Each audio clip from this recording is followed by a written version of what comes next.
Hello मित्रांनो, welcome to क्रिक मराठी.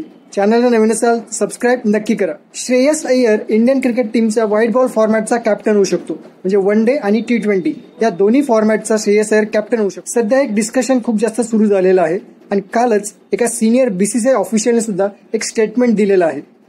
मागच्या 2 वर्षांमध्ये इंडियन क्रिकेटमध्ये सगळ्यात जास्त नावाची कोणती चर्चा असेल तर ते म्हणजे श्रेयस अय्यर. मग त्याचा कॅप्टन्सीचा परफॉर्मन्स असेल किंवा त्याचा बॅटिंगचा परफॉर्मन्स असेल, हे सगळे त्याचे परफॉर्मन्स बघितले तर तो नक्कीच इंडियाच्या व्हाईट बॉल फॉर्मॅटचा म्हणजे वन डे आणि T20 दोघांचा कॅप्टन होण्यासाठी कॅपेबल आहे. पण एकतर त्याला टेस्ट टीम मध्ये सुद्धा सिलेक्ट केलेलं नाही आणि मागच्या 2 वर्षांमध्ये त्याला T20 टीम मध्ये सुद्धा घेतलेलं नाही. आणि जी कॅप्टन्सीची रेस आहे त्या रेसमध्ये हार्दिक पांड्या असेल, शुभमन गिल असेल, सूर्यकुमार यादव आहे आणि श्रेयस अय्यर सुद्धा आहे. आणि BCCIचं जे सिनियर ऑफिशियल आहे त्या सिनियर ऑफिशियलने सुद्धा असंच म्हटलेलं आहे की श्रेयस अय्यर सुद्धा आता जो कॅप्टन्सीची रेस आहे त्या रेसमध्ये तो पुढे आहे. आता सिलेक्शन कमिटी जी आहे इंडियन सिलेक्शन कमिटीसाठी ती त्याला इग्नोर करू शकणार. मित्रांनो, तुम्हाला काय वाटतं, Shreyas Iyer in future Indian cricket टीमचा कॅप्टन होऊ शकतो का? ऍटलीस्ट T20 आणि वन डे मध्ये तरी तो इंडियन क्रिकेट टीमचा कॅप्टन होऊ शकतो का? तुम्हाला काय वाटतंय कमेंटमध्ये नक्की सांगा.